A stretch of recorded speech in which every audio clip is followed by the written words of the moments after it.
various readers. All right.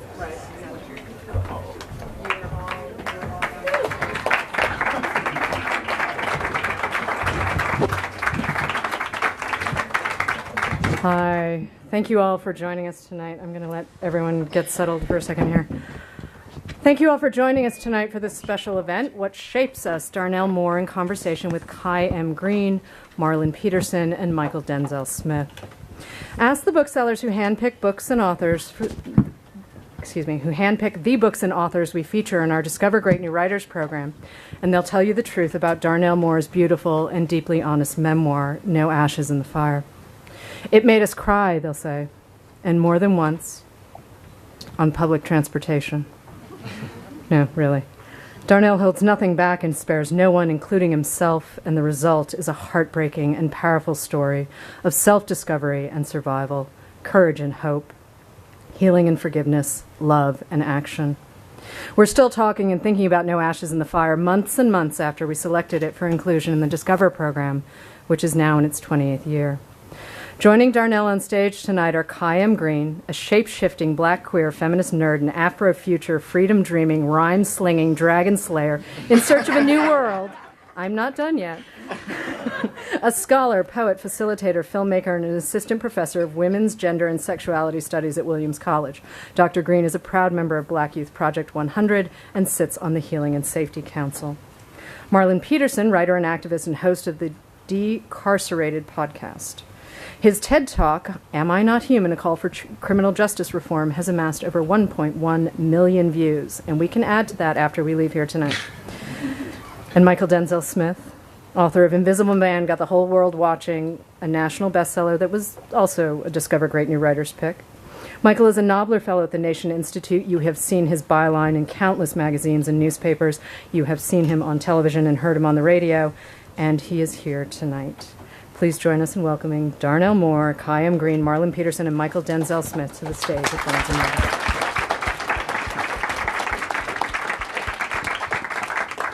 Hi, everybody.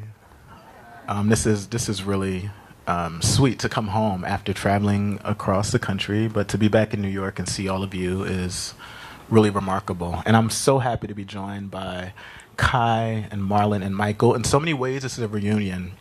We represent part of a sort of group that was formed called Brothers Writing to Live. It was our way of creating space for us to think together about the complexities of manhood and masculinity without regard to sexual identity, gender expression, location, and much else. So while Jelani Cobb could not make it, I'm very, very happy that they could fill the space with their brilliance, with their compassion, and with their wit. They laughed at me because they said, "You're going to make us do all the work we see." And I said, absolutely.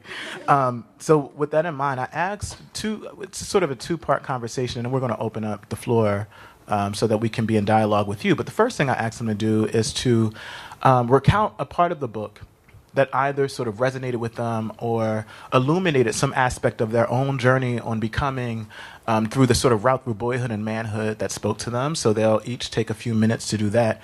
And then I have two questions for them that will open up as a sort of frame for conversation. Can you tell I love the moderator role? I know. So they have been gracious enough to go along with this, and then we're going to open up the floor. So I'll let Kai begin. Thank you so much for having me. It's really great to be in the flesh with you all. So I'm just going to go straight to the chapter Unbecoming, which I love because we always know that unbecoming is a becoming. And so I'm just going to read the final section of that chapter. When I left, I got on my knees to give thanks. I was finally prepared to live fully human. I had realized that the process of unbecoming the right kind of black man would not kill me. No, it would be the road to unflinching liberty, good love, a livable life, and a more human self. I didn't know my return to the place I ran from. My return home to Camden would be the reason. Such is the power of the journey. Such is the power of the internal magic so many black, queer, and trans people summon during our many travels. Such is the power of the kind of self-affection that shows the erased their truest reflections. Such is the power of self-determination. Darnell Moore. And so I chose to read that passage because for me, it is the heart of your testimony, right? Which is that, and it's the thing that we're often afraid of, which is what do we have left if we let go of all the things that we think, all the masks, all the mirrors that we hold on to? What happens when we drop those? And that's the fear that I hear you name. And you said, wow, I went there and it did not kill me. It changed me. And so I just leave it at that.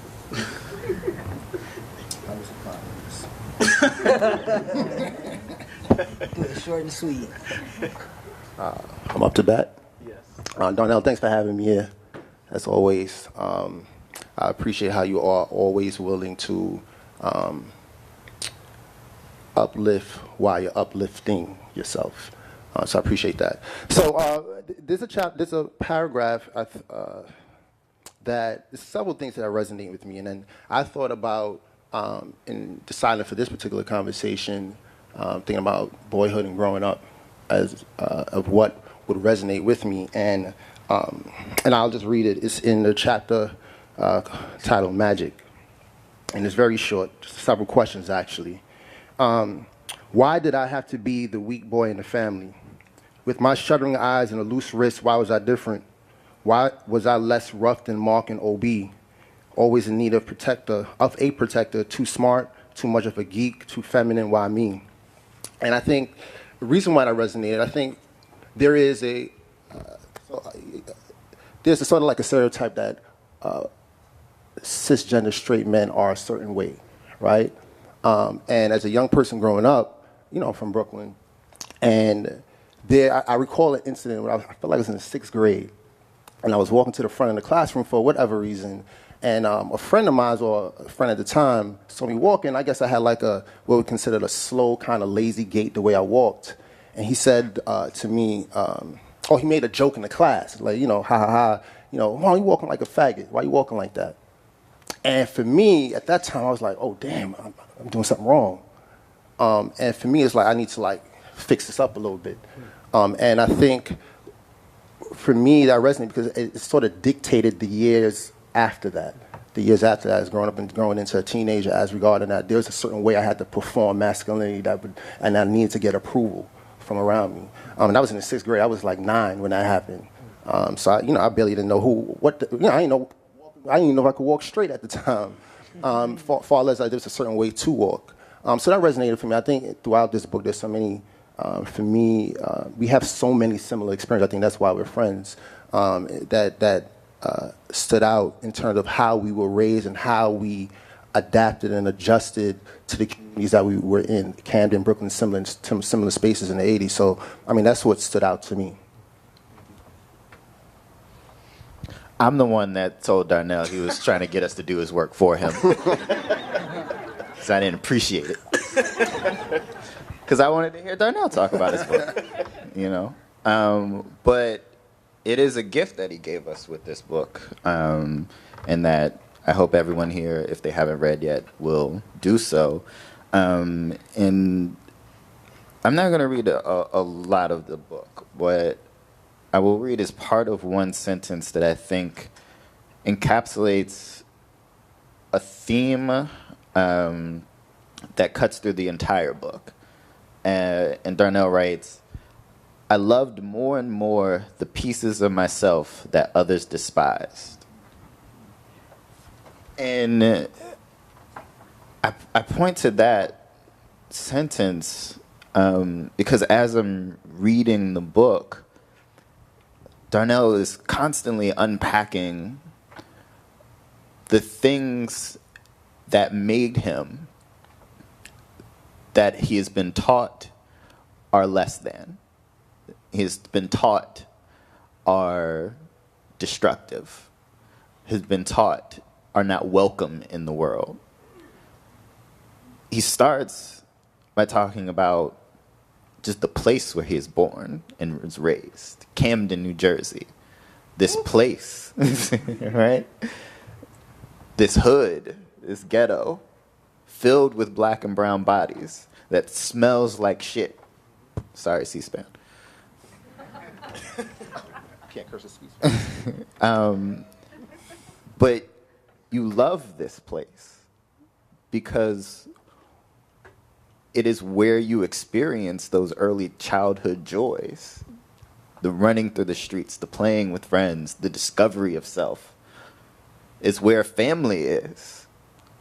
And then it's the loving of that family, right? Born to a teenage mother. Are we not taught to despise teenage mothers? But that's who cares for him, sacrifices for him, makes his life possible.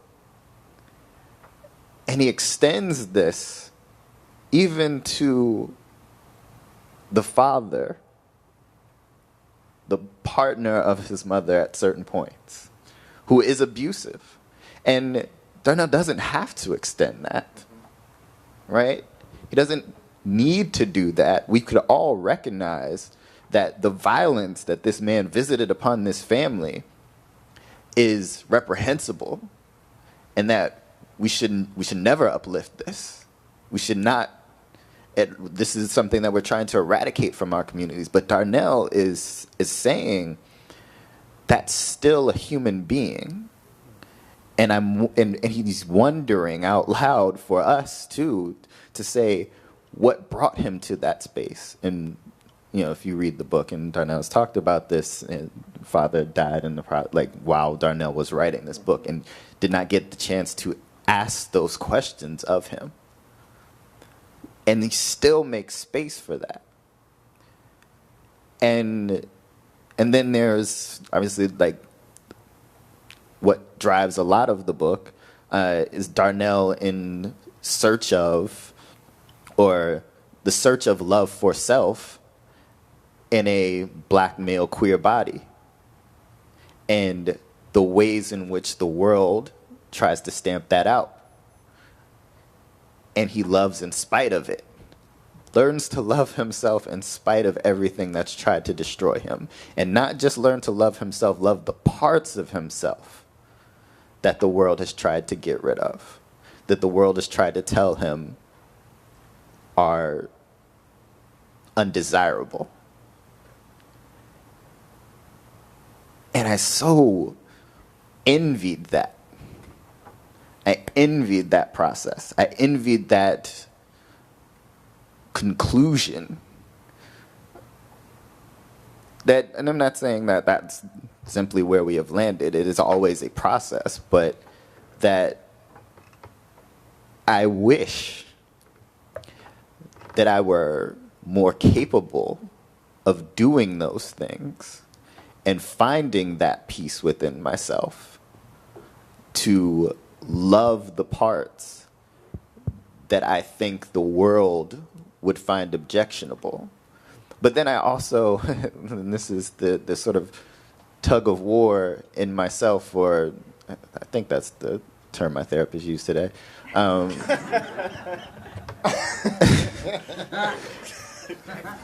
Black men go to therapy.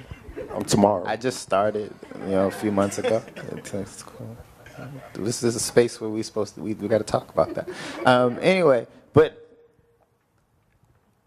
wondering then which of those parts should I be embracing and what should I let fall away? Because there is so much about myself that the world has said is ugly, but I don't even know which parts of myself I think are beautiful. And so I'm working through the process of how to shape a self, how to shape an identity when the world has told me one thing, but I've never come up with anything to counter it. And so that's just the thoughts that running through my head and on that theme. Do you see why I asked them to do all the talking? I'm just going to sit here and facilitate. But what I will say, one of the reasons that I wrote the book is because I was interested in exploring a question: what shapes us? And in a book, I use the term "invisible hands." That they're all these forces that are at work in all of our lives that do their best work unseen, or at least unnamed. Whether that's political institutions, the streets, ideologies. And the reason why I am so excited about this conversation is because all of us together, struggle to sort of name those things and give context for our becoming.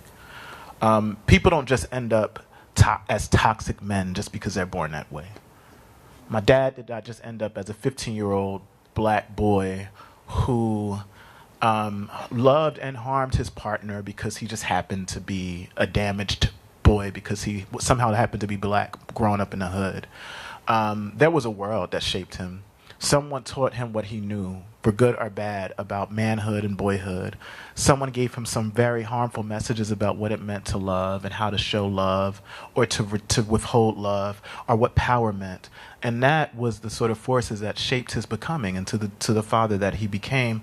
And I was interested in exploring that in a book, and you all have done a good job of helping to sort of illuminate that now. One of the questions I have then is, I often say that gender rules can be cages, prison cells. And in many ways, and at the same time, gender can be a route for freedom for those who are given power to self-express on their own terms. But for some of us, gender has been a trap, a cage, right? Say a little bit about that. It's an element that I explore in a book, but and I'll end by saying this. I now am no longer interested in responding to the question, what might it mean to become a better man? What might it mean to become a healthier man? I'm asking, what might it mean to become a better human? Now, that's really essential and critical, particularly for black folk for whom the category of humanity has been withheld from us.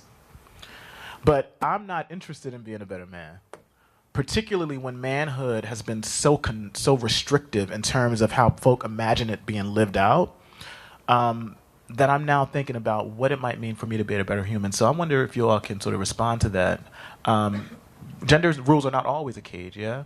When you're the person, the magician in charge who can sort of make use of it, but for many of us it is. Yeah, so I'll respond to that because it goes back to the passage that I brought us to, which in that chapter, I really think you make yourself so vulnerable because what you're doing is saying, this is the way the world has shaped me. This is the way that misogyny has seeped in, and I have internalized it and have been acting it out. Even as a queer man, a black gay man, there are ways in which that I have internalized and sort of accepted that which is feminine is not as good as, is not as valuable as that which is masculine. Right. And that has sort of shaped my own relationship to myself. So in undoing that, which is a real feminist thing that you did, right? You became a feminist in that chapter. Is that you said, wow, these things that I understand about patriarchy, about misogyny, about the world that are not necessarily holding me back as a cisgender man, but they are affecting the way that I'm able to be in the world as a full human being, as a man who loves other men, right? And that being the revolutionary act that it is. It's only a revolutionary act because the world that we live in doesn't see it as something that is worthy or valuable, right? And so there is something about that chapter that I think is like the root of and a map for how to face yourself and the ugly in yourself, not to say I'm ashamed, I'm all of these things that are negative, but to say this is actually who I am. These are the things that have shaped me. Now I understand this is where I want to go. Mm-hmm. This is who I want to be. This is how I want to be in the world, and these are the things that I want to see sort of grow and be birthed from this thing, this unbecoming. Which is funny that you go to like, I didn't die, because sometimes when we go to the end of what is gender, if I'm not a man, if I'm not a woman, if I'm not these things, then I am not human. And this is, if we sort of think historically, once black people were freed, right, the way that folks were supposed to prove themselves as human was by assuming these very normative and binary gender roles. Okay, you're free. In order to be free, in order to prove yourselves fully human, men do this, women do this. But this was never the sociality we had, right? We always were living in a sort of queer family, if you will. I should mention that Kai and I share the same birthday, and I would sooner call Kai an evangelist because Kai be preaching every time they get up here. Yeah, I think it's a couple of things. One is what I appreciate about the way you work through this book is that you show your complicity. You show your complicity throughout the book in terms of how you, as you often like to say, how not only in ways in which institutions or even literally people put their foot on your neck, but in a way that Darnell put his foot on other folks' necks. And I think that was important to show that part of the vulnerability. But the other thing, going back to the question, is, when we think about toxic masculinity or patriarchy, like that's a thing that's an object of its own that can envelop anyone, right? Anyone. It's not a thing that is dominant to one particular gender. And I think you also explore that through the book. And as somebody who understands cages literally and in a metaphoric sense, there is no greater prison than the one that you create for yourself. Because that's sort of a type of solitary confinement that you sort of put on yourself and that you can't get out of because there is not one to open that door for you. You have to sort of figure out a way to open that door yourself at some point, and that makes it such more complicated, so much more daunting. And I think when you think about how you work through, when you speak about suicidal ideations, attempts at suicide throughout your life, I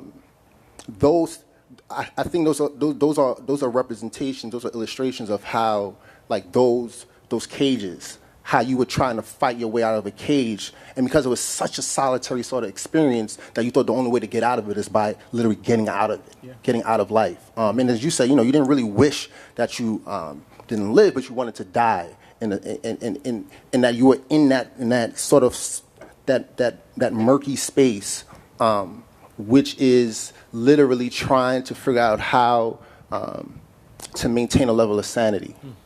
And I think for folks when they, the way this book is, often promoted in many ways, and I get, in terms of its, a black queer man experience growing up in America. And I think it's great promotion, but I think what I don't know, I see a bunch of his summer stuff.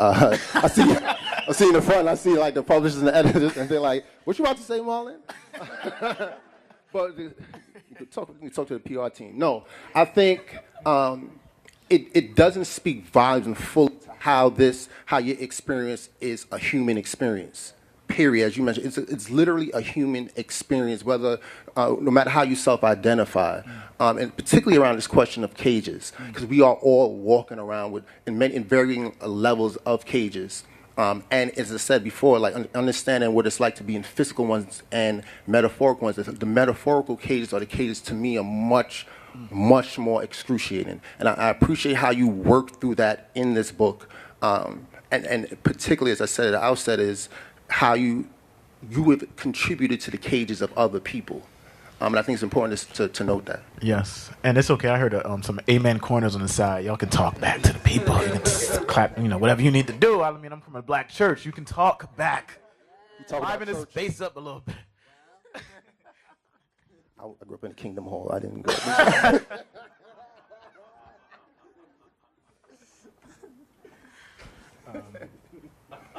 They brought us back. They brought us back together. So, I like to flow with the spirit. So I want to open up the floor, actually. I do have a question I'll come back to offer you all at the end, but I sort of want to have conversation with the room.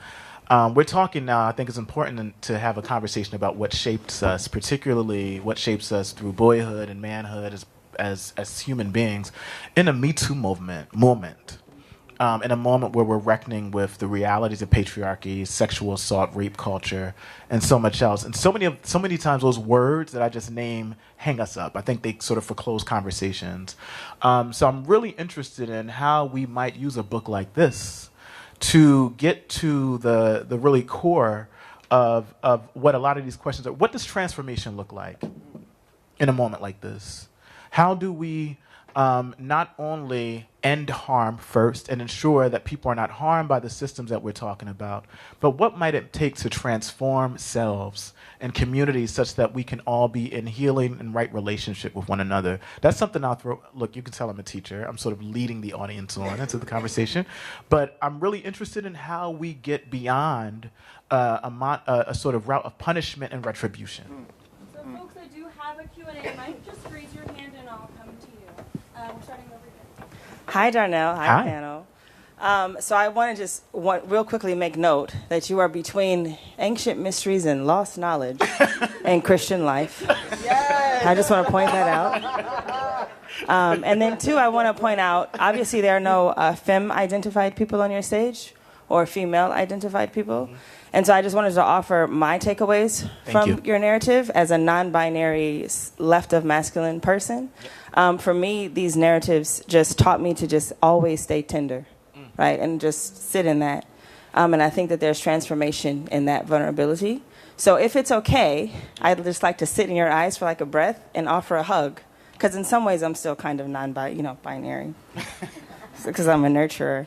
So if that's okay, I'd like to offer that, and just like this idea of tenderness, I think it's beautiful and transformative. Thank you, and I'll take that hug for sure. Oh my gosh.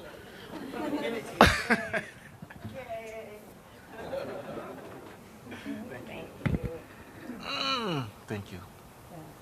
It's beautiful. Anybody else want to give me a hug? Hey, Darnell. Hi. Over here. Hey. So I'm still reading the book, so I still have to process things. But my question to you or to the rest of to the rest of the group is: what role does authenticity play in the transformation of our lives? Because I think what I know of you and what I've seen of you and what I know about the writing process is that it forces you to be real and raw and exposed. So what role does authenticity play in transformation? To me, and this is Mark, y'all, you all should get Mark's book. Mark has a book as well, and we can name that before we go. But for me, it was really important. I think memoir, particularly as a form, can position the writer to sort of write themselves into the book as like a hero or like the sort of victim. Like, we don't really get a lot of nuance. And what I was really interested in doing is really practicing self-reflexive analysis. Like really opening myself up on the page in a way that I hadn't really seen before. That is to say, I wanted to examine the extent, as Marlon said, to which my feet had also been placed on people's necks. And that's important for me, because I think in a world where we're taught, particularly those who sort of have the lingo and a space now where we have access to knowledges and we're really taught to name the oppressions that are coming at us. So the reason why shit don't change is because we don't name the extent to which any of us are complicit in the very things that need to be undone. So we'll sit up here all day and talk about racism. And I'll go to a Black Lives Matter march and hold a Black Lives Matter sign up, even as I might have looked at the sister next to me if I'm a man and touched her inappropriately. Or said to a person, why are we talking about trans lives matter at a Black Lives Matter march? Because you're taking our focus away from the shit that matters, like police brutality, right? Or I can go to a pride parade and have a flag up in the air, espousing a type of equality and equity, and still be racist as hell. So until we can look inside, hold the mirror up and realize that the monsters that we love to hold up as the big monsters in the room, because what that does, like I did with my father, it allows us to be easy on ourselves. As long as you're the big monster, I know I'm walking around with my shit smelling like roses. But part of what the work is examining the extent to which we have monstrosities roaming around in us. And every day, if we are not careful, our feet are contributing to the collective feet that are situated on somebody's neck. The radical work is acknowledging that and taking them damn feet off, if you can. So I believe that is the work. That's the work. You look around, all we do is point the finger at everybody else. That's what we do on social media. If you go on Twitter, it's always about what somebody else is doing to F up. But I believe we got to look in the mirror. Even though those of us who think that because we have the good language or the good politics or we're doing the marches or we walk around here, looking like the social justice 101 advocates of the day, that all of us have work to do to examine self. And that is a step, I believe, to a type of collective transformation that can be totally healing. See why I wanted to listen to him? We've got a question back here. There we go. Hi, all. Thank you. Thank you for being here. Thank you for having me. My name's Christopher. I guess sort of to answer your question in terms of like transformative, how the book has been transformative in my life personally. I'm an academic advisor at NYU down the street, and I advise an all men of color student organization on campus. And a lot of, particularly last semester, a lot of issues in terms of sexual assault, domestic violence, and those types of conversations were, I guess, sort of alleged by a lot of my undergraduate students.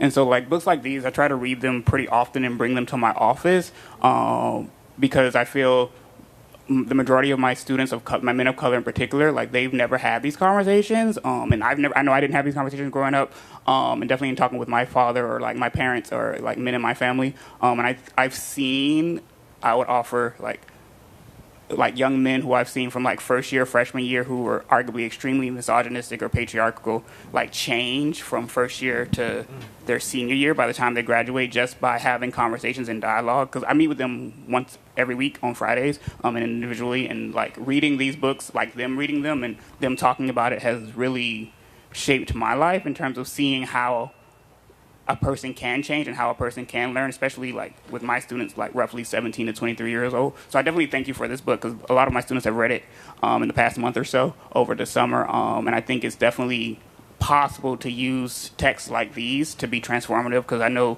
a lot of them are thinking, coming from all around the world, like all around the country in terms of like the African diaspora, and thinking like I know their fathers don't talk about this, their uncles don't talk about this, but they've been very appreciative to have a book that can sort of tell their story or relate to them to help them see how they could be different and how they can unpack their own masks. Thank you. So thank you. I think, though, that it's a really important point that you're bringing up in that that they haven't had these conversations, but the problem being that no one has thought to have these conversations with them, right? Like, no one has made it integral to the process of, like, I mean, we're talking about, like, undoing this idea of manhood, but no one thought that that needed to be a part of a learning about what it was to be a man, right? Particularly when we're talking about black men.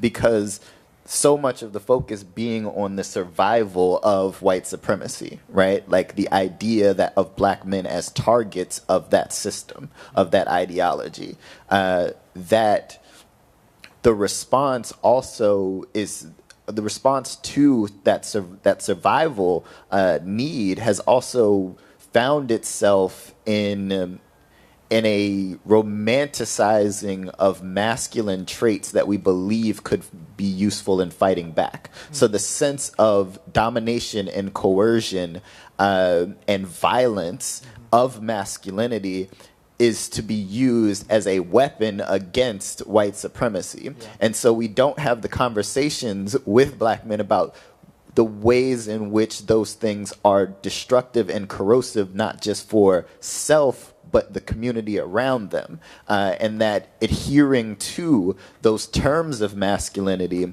are harmful, and no one thinks to have that conversation. No one says that a part of growing up for black boys wanting to becoming black men needs to be one about sexual assault.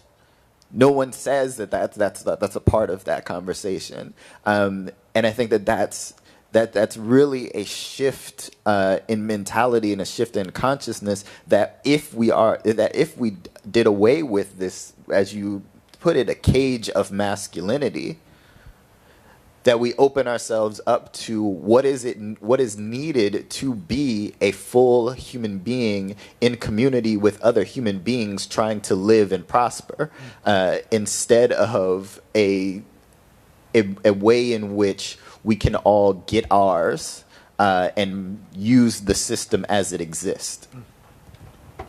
I just wanted to respond to that because you said the cage of masculinity, which I think it's not just the cage of masculinity, it's the cage of the gender binary, which creates a relationship between masculinity and femininity such that femininity is always debased, right?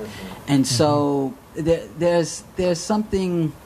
So I'm in the bio. It said I'm a member of the Healing and Safety Council for BYP 100, which means I hold some of the work in our organization around what do we do when harm has occurred.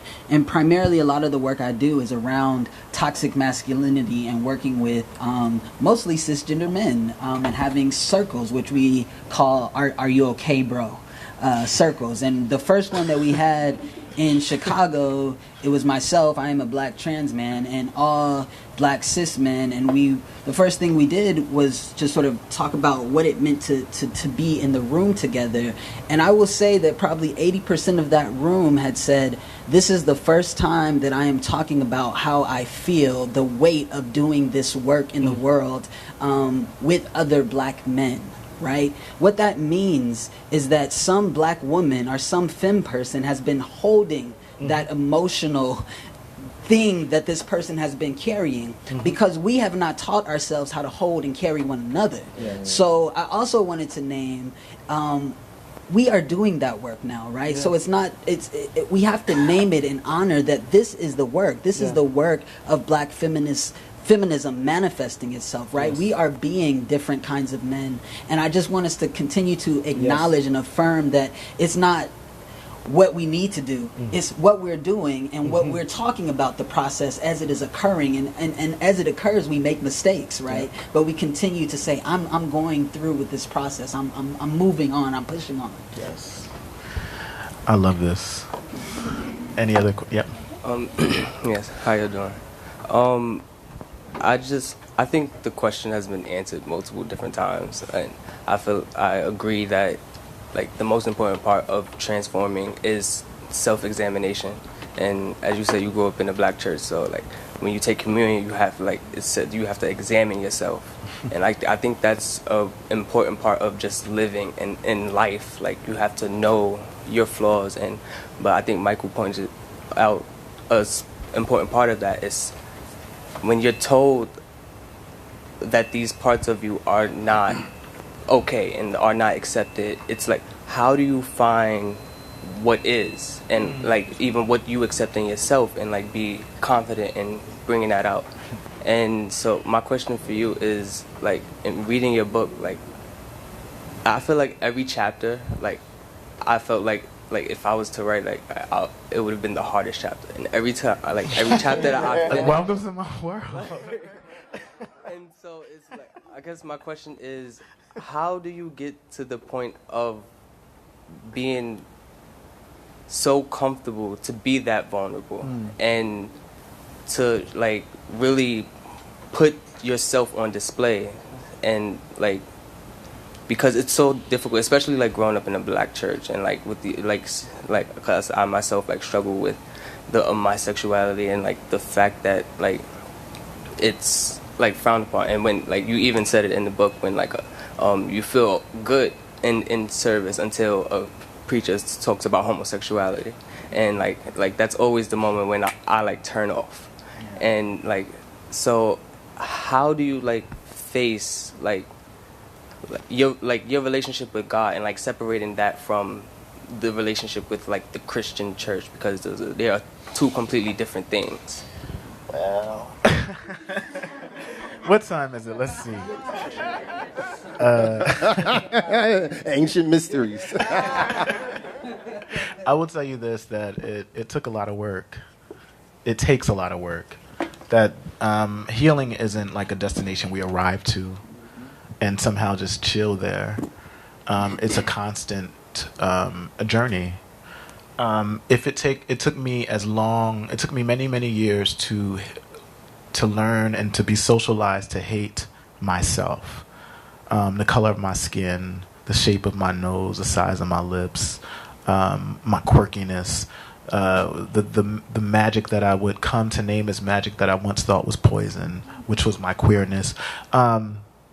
And if it takes that long to sort of be socialized into such self-hatred, it takes just as long sometimes it doesn't, to unlearn those things. So I'll say this in short. I literally had to begin to do away with, to abandon, to reject, to funeralize so many of the ideas that had been handed over to me.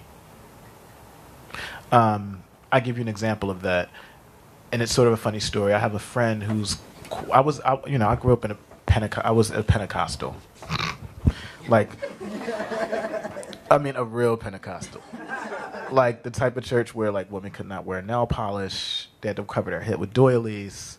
Y'all know, like, it was a apostolic holiness church, okay? You can't get no more closer to Jesus than that. And I remember, and then I was in Church of God in Christ, and I was very active in the church, preaching, singing. And one day, and I was also in seminary at the time, and a friend of mine who was also very holy and sanctified, and as they say, filled with the Holy Ghost, called me, and I said, I'm gay. And he said, what? And I said, I'm gay. And he started crying. And he said, you're not scared of going to hell?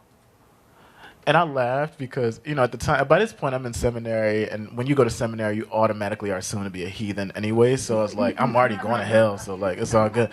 And I said to him, if hell is the place that I am slotted to go because I'm practicing integrity,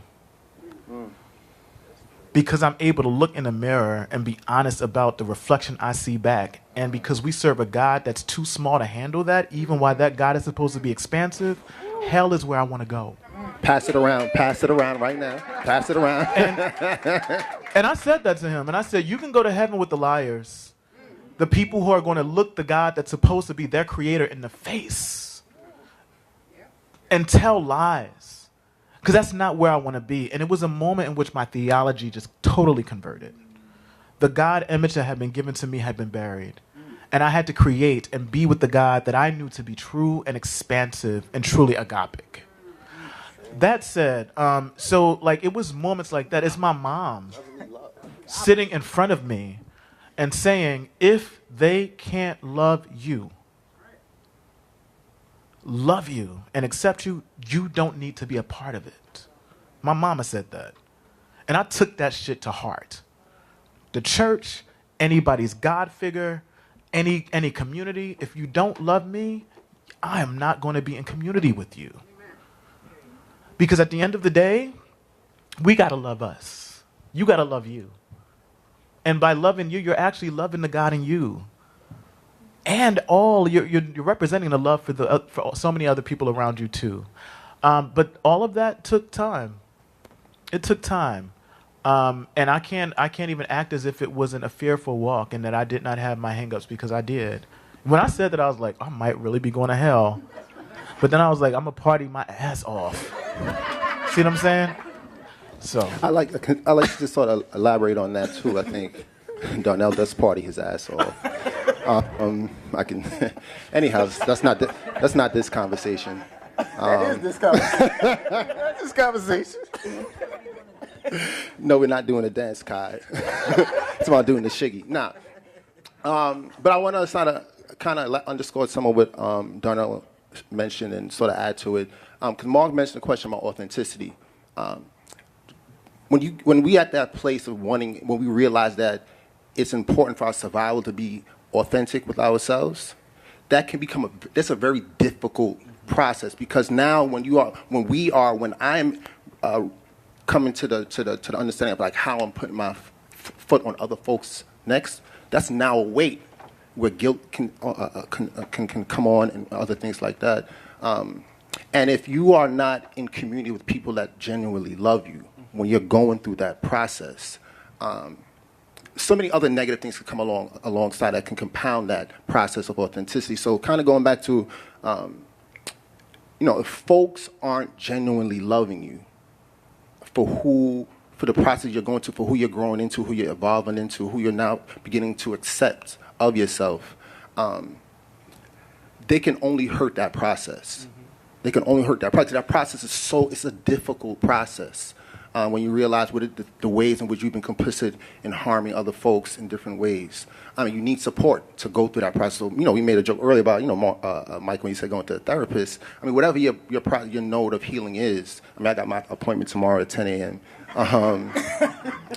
Well, because we're going through that, I make light of it, but we are going through that process. I think when in the memoir process, I'm in the process of writing one now, and it is a very difficult process, because you're now realizing things from the past, and when you said, oh wow, like this, I just C-SPAN, I don't know how this works. Darnell is cursed already? I don't know. Good thing Kies ain't here. But yeah, you cannot fully love yourself in isolation of people who fully love you. That's right. I wanted to end by asking you all to, in so many ways, we name the bad so often, but I want to end by asking you to name a man who in your life, or a woman, or someone who doesn't even identify within that binary, who's helped you to become a better or more expansive human being. Who are your influences?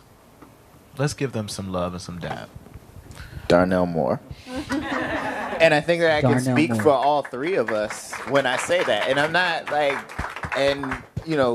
because you're kind of like me in that you won't celebrate yourself in this way. But he knows I'm about to knock him off the stage. But you brought us together. You set the stage for us to have this conversation because you recognize the necessity for it. Because of the things that you laid out here in this book, the process of becoming yourself and understanding what those cages meant and what it means to love the parts of yourself that the world has despised. And you tried to bring us along with you on that journey. And you have opened up ways in which to understand the world and understand what constitutes that process for all of us. And you have given me language to help understand those things, to help facilitate a love for myself that I don't think I would have absent your presence and absent your love for community, your love for people, your desire to get us to freedom. I think we have to honor that right now and say that Darnell Moore, the man sitting right here with us right now, has been an example of how to conduct a future humanity rooted in justice and love and the vision for freedom and equality that we all aspire to.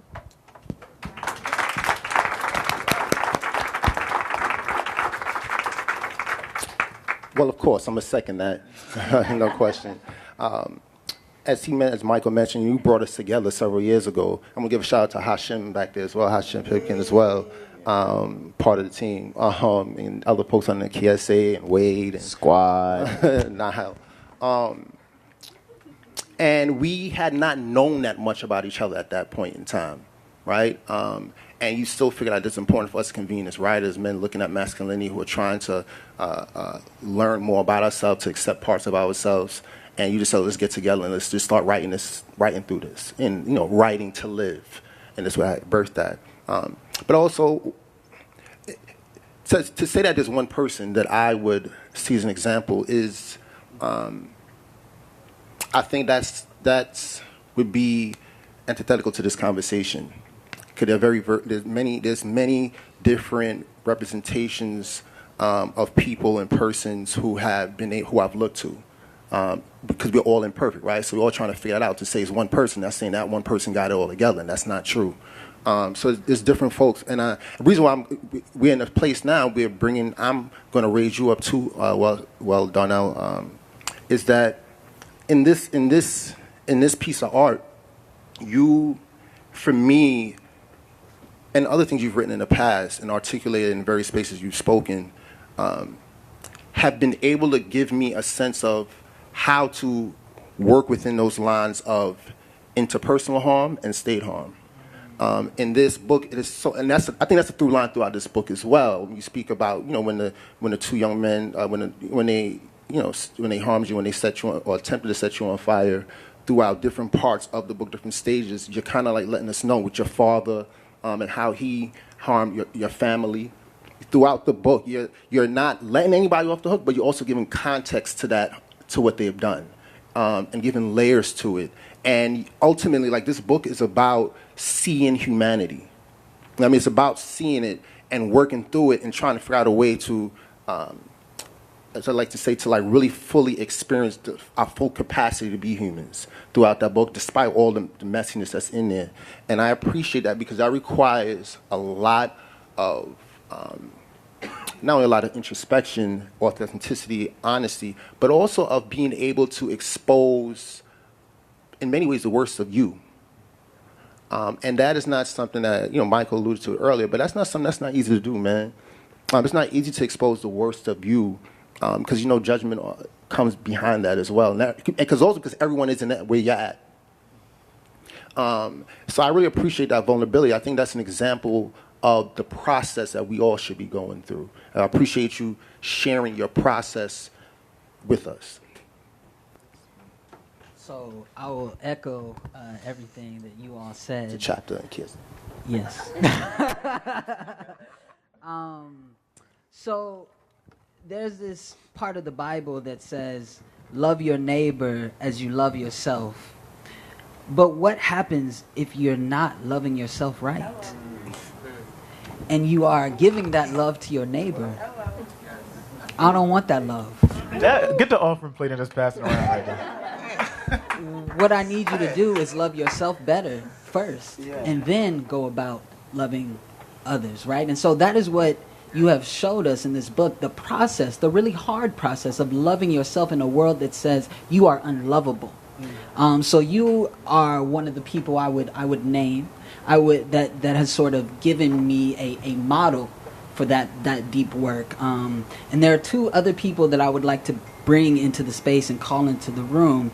And the first is E. Patrick Johnson, who is a dear mentor, friend, and a person who I think has sort of birthed our generation of black queer writers, right? And a person who I've watched model love themselves fiercely and spread that. The other person that I want to name is Aisha Shahida Simmons, who directed and produced the film No, the Rape documentary. And since we are talking about Me Too movement and thinking about what accountability looks like after harm has been done, I think we have to acknowledge Aisha Shahida Simmons, who has been a great influence, mentor, friend to the both of us and probably all of us on this panel. So that's what I'll say. Thank you all. I'm without words, really. But now do you all see why I'm so happy that they were here? Yeah? Can you give them a round of applause? I want to thank, Michael's going to be signing books Marlon is working on a book that we should be so excited about because it's going to do some work that I have not yet seen a book do in the world. Kai is always creating and is working on a book too, and it's going to be fire. So we have some more literature that you'll be able to give to your students. I want to thank Miwa in the back here for just continuing to be a source of support. For both Michael and I, Barnes & Nobles have been amazing. Your social media team, thank you, my friend, has been lifting us up, and everybody has been so kind wherever I've been around the world, around the country. So thank you so much, Barnes & Nobles. Thank you for having us here. Thank you all for being here. I guess we turn over to you. We're going to sign We're gonna books? sign books. Okay, I'm going to sign books. Thank y'all for being here. Thank you so much. Huge round of applause.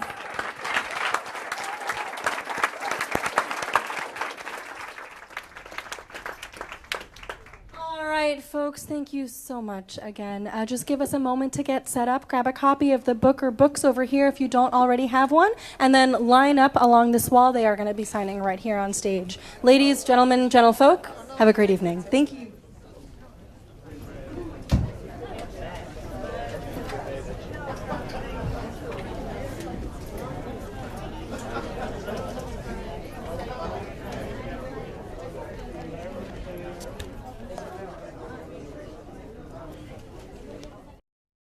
Here's a look at some of the current best-selling nonfiction books according to the Los Angeles Times.